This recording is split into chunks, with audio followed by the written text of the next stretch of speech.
You know, when a stranger talk bad about me, I mean, I can pretty much shrug that off in about 10 minutes. You know, I really don't care. You know, they don't even know me. Like, they can only say like surface level things. You know, they can say like you ugly or you stink. You know, I don't know, stuff that's like surface level.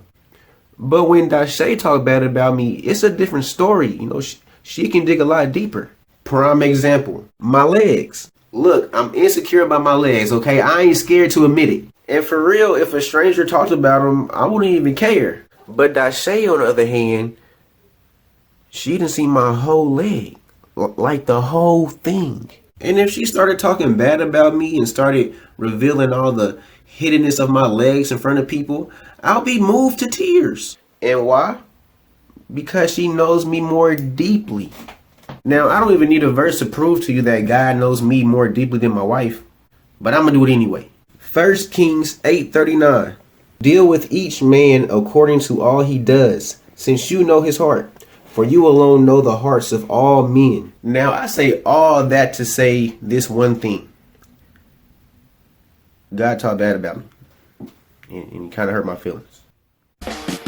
Shooting shots and purposes where the rims at. What he put into my hand, try and flip that.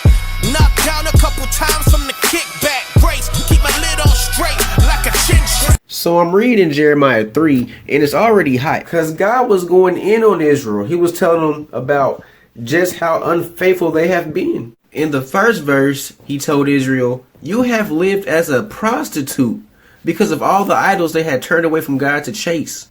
Now verse 4 is where it all took a turn for the worse.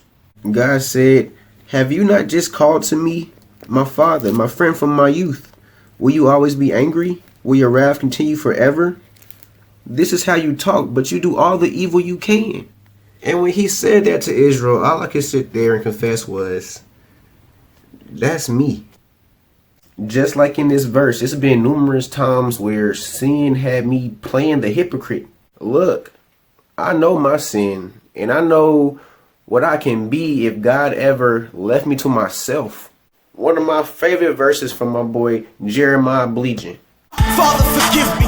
I know that without you I stay packed with ambitions for the green, a slave to the bay. And see, me personally, I got my own version of that verse. Without you, Lord, I'm packed with ambitions for the screen, a slave to the fae. That's fae, as in pornography. Yes, I got bars, and I do keep it personal. But in the verse, God said, wasn't you just asking for mercy? Wasn't you just asking me how long I'm going to be mad at you? And I felt the conviction. He said, Marcus, that's what you be saying, but you do all the evil you can. But this ain't about how great I am, but the great I am's image on me, how he daily departed on small t's. But let me tell you why I cling to God, okay?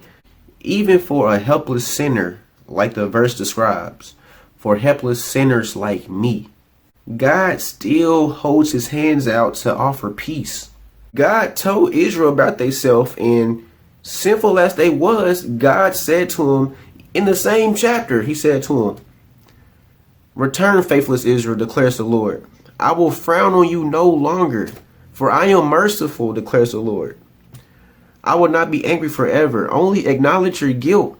You have rebelled against the Lord your God. You have scattered your favors to foreign gods under every spreading tree, and have not obeyed me, declares the Lord. God still says, return to me. Look, if you feel like I have felt before, like God won't receive you because you done found yourself actually chasing after your sin, listen, God is trying to show us that he has greater grace. Look, return to him and cut that thing off, okay? Outro.